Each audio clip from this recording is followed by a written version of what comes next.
আসসালামু আলাইকুম। সংবাদে আপনাদের সবাইকে স্বাগত জানাচ্ছি। আমি ফিরোজ তোহা। শুরুতেই সংবাদ শিরোনাম। বাংলাদেশের সর্বশেষ গুরুত্বপূর্ণ আপডেট সংবাদে আপনাকে স্বাগত। শুরুতেই সংবাদ শিরোনাম, পরে বিস্তারিত। প্রথমে জানাবো, মৃত্যুর মুখোমুখি যেন জামাতের নেতৃত্ববৃন্দরা বিদেশে পালায়নি বললেন এটিএম আজহারুল।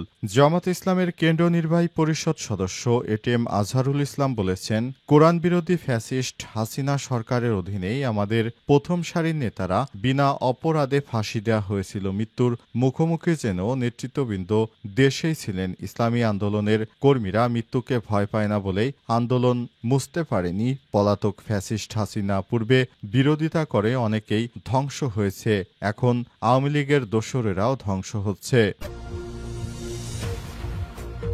এরপর জানাবো, বিচারের ডেডলাইন ছাড়া নির্বাচনের ডেডলাইন জুলাই যোদ্ধারা প্রত্যাখ্যান করবে। বাংলাদেশ জামাত ইসলামের কেন্দ্রীয় কর্মপরিষদ সদস্য ঢাকা মহানগর দক্ষিণের সেক্রেটারি ডক্টর শফিকুল ইসলাম মাসুদ বলেছেন, গণহত্যার বিচারের ডেডলাইন ব্যতীত নির্বাচনের ডেডলাইন দিলে জুলাই যোদ্ধা ও শহীদ পরিবার সেই নির্বাচন ঘৃণাভরে প্রত্যাখ্যান করবে। আজ বৈষম্যবিরোধী ছাত্র আন্দোলন আয়োজিত জাতি গঠন বাংলাদেশ 2.0 অনুষ্ঠানে বিচার সংস্কার ও নির্বাচন শীর্ষক আলোচনায় তিনি এসব কথা বলেছেন। এদিকে বোয়িং কেনার বিষয়ে যুক্তরাষ্ট্রের অবস্থান জানালেন বাণিজ্য উপদেষ্টা। বাণিজ্য উপদেষ্টা শেখ বশিরউদ্দিন বলেছেন, বাণিজ্য আলোচনার সময় একবারও 25টি বোয়িং কেনার ব্যাপারটি যুক্তরাষ্ট্র গুরুত্বের সঙ্গে নেয়নি। এ বিষয়ে আমাদের মধ্যে কোনো আলোচনা হয়নি, কিন্তু বাংলাদেশে দেখছি বিভিন্ন দালাল চক্র মিডিয়া এ বিষয়টি নিয়ে বারবার অন্তর্বর্তীকালীন সরকারকে বিপাকে ফেলার চেষ্টা করছে। এদিকে জমি দখল নিয়ে দুই পক্ষের সংঘর্ষে গুলিবিদ্ধ সহ আহত 10।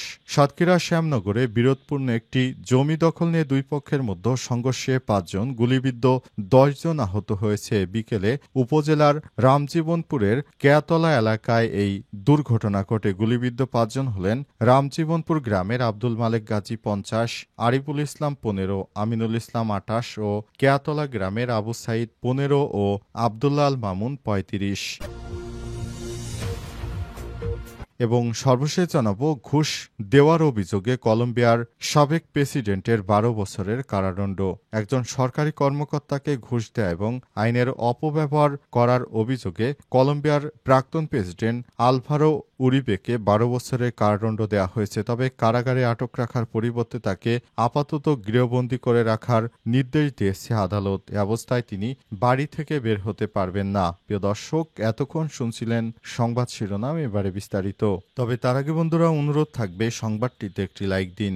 এই চ্যানেলে আপনি নতুন হয়ে থাকলে আমাদের সংবাদটি দেখতে দেখতে চ্যানেলটি সাবস্ক্রাইব করে রাখুন। কমেন্ট করে বন্ধুরা আপনার মূল্যবান মতামত জানিয়ে দিন আপনি বিশ্বের কোন দেশ থেকে বা বাংলাদেশের কোন স্থান থেকে আমাদের সংবাদটি দেখছেন এবং শুনছেন। আর বন্ধুরা, এই সংবাদটি আপনার সোশ্যাল মিডিয়া ফেসবুকে শেয়ার করে বন্ধুদেরও দেখার সুযোগ করে দিন। এবারে বিস্তারিত। আর কমেন্ট করে জানিয়ে দিন এই সংবাদটি আপনি বিশ্বের কোন দেশ থেকে বা বাংলাদেশের কোন স্থান থেকে শুনছেন এবং দেখছেন। এবারে বিস্তারিত। মৃত্যুর মুখোমুখি যেন জামাতের নেতৃত্ববৃন্দরা বিদেশে পালায়নি বললেন এটিএম আজহারুল।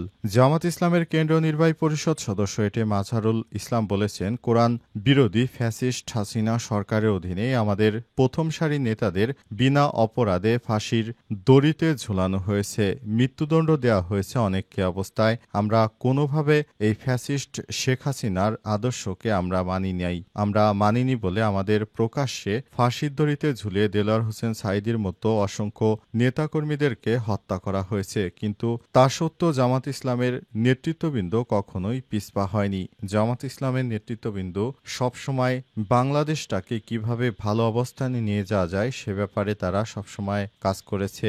অন্তর্বর্তীকালীন সরকারের প্রধান উপদেষ্টা ক্ষমতায় আসার পর জামাত নেতা এটিএম আজহারুল ইসলাম জামিনে মুক্তি পান, কিন্তু তাকে দীর্ঘদিন আটকে রাখা হয়েছিল। অবশেষে জামাতের এই নেতা জামিনে মুক্তি পেয়েছেন। তিনি জানান, আমাদের নেতাকর্মী যেমন দেলোয়ার হোসেন সাঈদীকে যেভাবে নির্মমভাবে তারা হত্যা করলো, আমাদের অন্যান্য নেতাদের তারা যেভাবে ফাঁসির দড়িতে ঝুলিয়ে হত্যা করেছে, এটা কোনোভাবেই আমরা মেনে নিতে পারি না।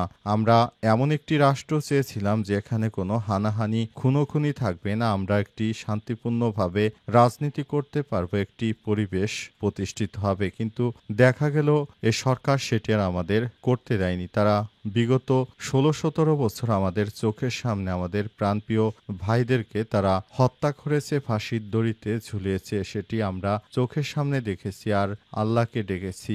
অবশেষে আমরা মুক্তি পেলাম, কিন্তু আমাদের সেই ভাইদেরকে হারিয়েছি যারা কোরআনের জন্য শহীদ হয়েছে। বিচারের ডেডলাইন ছাড়া নির্বাচনের ডেডলাইন জুলাই যোদ্ধারা প্রত্যাখ্যান করবে। বাংলাদেশ জামাত ইসলামের কেন্দ্রীয় কর্মপরিষদ সদস্য ঢাকা মহানগর দক্ষিণের সেক্রেটারি ডক্টর শফিকুল ইসলাম মাসুদ বলেছেন, গণহত্যার বিচারের ডেডলাইন ব্যতীত নির্বাচনের ডেডলাইন দিলে জুলাই যোদ্ধা ও শহীদ পরিবার সেই নির্বাচন ঘৃণাভরে প্রত্যাখ্যান করবে। আজ বৈষম্যবিরোধী ছাত্র আন্দোলন আয়োজিত জাতি পুনর্গঠন বাংলাদেশ 2.0 অনুষ্ঠানে বিচার সংস্কার ও নির্বাচন শীর্ষক আলোচনায় সব কথা বলেছেন তিনি আরো বলেন, আমরা এমন একটি বাংলাদেশ চেয়েছি, সে বাংলাদেশে কোনো হানাহানি খুনোখুনি থাকবে না। কিন্তু দেখা যাচ্ছে একটি রাজনৈতিক দল তাদের নিজেদের স্বার্থ হাসিল করার জন্য বিভিন্ন অজুহাত দেখাচ্ছে। তবে এদেশে বিচারের আগে যদি নির্বাচন হয় সেটি এদেশের ছাত্র জনতা মেনে নেবে না। শফিকুল ইসলাম মাসুদ বলেন, জামাত ইসলাম জুলাই গণ অভ্যুত্থান পরবর্তী বারবার বলে আসছে, দাবি জানিয়েছে সকল গণহত্যার বিচার ও রাষ্ট্রের মৌলিক সংস্কার শেষ করে একটি অবাধ, সুষ্ঠু, অংশগ্রহণমূলক, বিশ্বাসযোগ্য নির্বাচন দিতে হবে। কিন্তু কেউ কেউ শুধু একটি নির্বাচনের জন্য অন্তর্বর্তীকালীন সরকারের সঙ্গে দেশে কিংবা দেশের বাহিরে বারবার বৈঠক করে তারা সংস্কার কিংবা বিচারের দাবিতে আজ পর্যন্ত একবারও সরকারের সঙ্গে বৈঠক করেনি। যাদের শুধু ক্ষমতা দরকার তাদের রাষ্ট্র সংস্কার কিংবা গণহত্যার বিচারের বিষয়ে মাথা ব্যথা নেই। তিনি বলেন, এদেশে এত মানুষ শহীদ হয়েছে, তারপরও তাদের কখনো একটাবার অনুশোচনা নেই। তারা শুধু কখন নির্বাচন হবে, কখন ক্ষমতায় যাবে, প্রতিদিন এই ব্যাপারটি বলে বলে আকাশ পাতাল ভারী করে তুলছে। তারা একবারও বলল না যারা শহীদ হয়েছে তাদের কি হবে, তাদের যারা শহীদ করেছে তাদের বিচার হবে কবে। বোয়িং কেনার বিষয়ে যুক্তরাষ্ট্রের অবস্থান জানালেন বাণিজ্য উপদেষ্টা।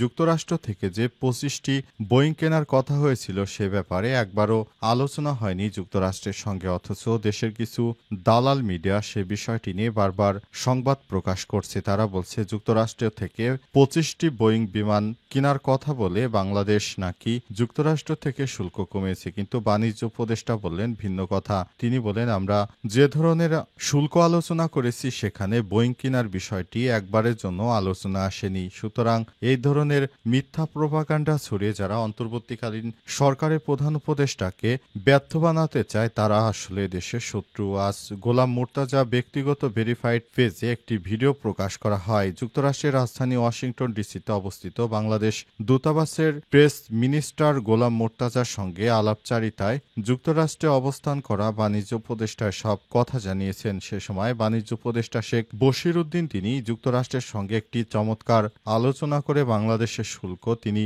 20% নামিয়ে এনেছেন, যেটি ইতিহাস হয়ে থাকবে বাংলাদেশের জন্য। কারণ এই মুহূর্তে বাংলাদেশের শুল্ক 20%, যেখানে ভারতের শুল্ক 25 ও চীনের শুল্ক 30, যেটি বাংলাদেশের তৈরি পোশাক রপ্তানিতে একটি মাইল ফলক হিসেবে দেখা হচ্ছে। কারণ যেভাবে যুক্তরাষ্ট্র শুল্ক বাড়িয়েছিল তাতে বাংলাদেশের যদি শুল্কর হার আরও বাড়ত তাহলে বাংলাদেশের একমাত্র রপ্তানি খাত বন্ধ হয়ে যেত। এতে বিপাকে পড়ত লাখ লাখ মানুষ, ফলে বাংলাদেশের অর্থনীতি ধ্বংস হয়ে যেত।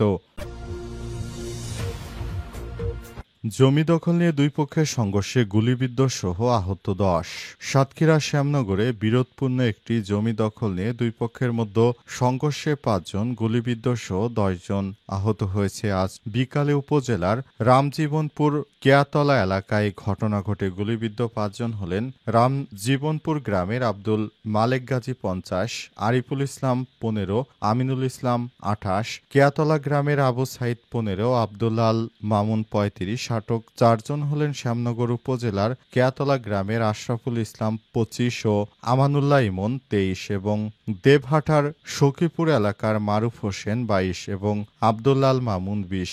নাম প্রকাশ না করার সত্ত্বে রামজীবনপুর গ্রামের একজন জানান, রামজীবনপুর গ্রামের আব্দুল গফুর সর্দারের ছেলে শাহজাহান ও তার পরিবারের সদস্যরা দীর্ঘদিন ধরে কেয়াতলার একটি সম্পত্তি প্রভাব খাটিয়ে জবরদখল করে রেখেছিল। তবে 5ই আগস্টের পর উচ্চ আদালতের রায় অনুকূলে থাকার দাবি করে এই এলাকার সোহেল রেজা সহ কয়েকজন তার পরিবারের সদস্যরা জমিটি দখল করে নেন। এক পর্যায়ে একটি বাস ও একটি সিএনজি চালিত অটোরিকশায় করে বহিরাগত সন্ত্রাসীদের নিয়ে শাহজাহান ওই জমি দখল করতে যায়। সময় দুই পক্ষের মধ্যে সংঘর্ষ শুরু হয়। এক পর্যায়ে শাহজাহানের সঙ্গে থাকা কয়েকজন গুলি ছুড়লে প্রতিপক্ষের 5 জন গুলিবিদ্ধ হন।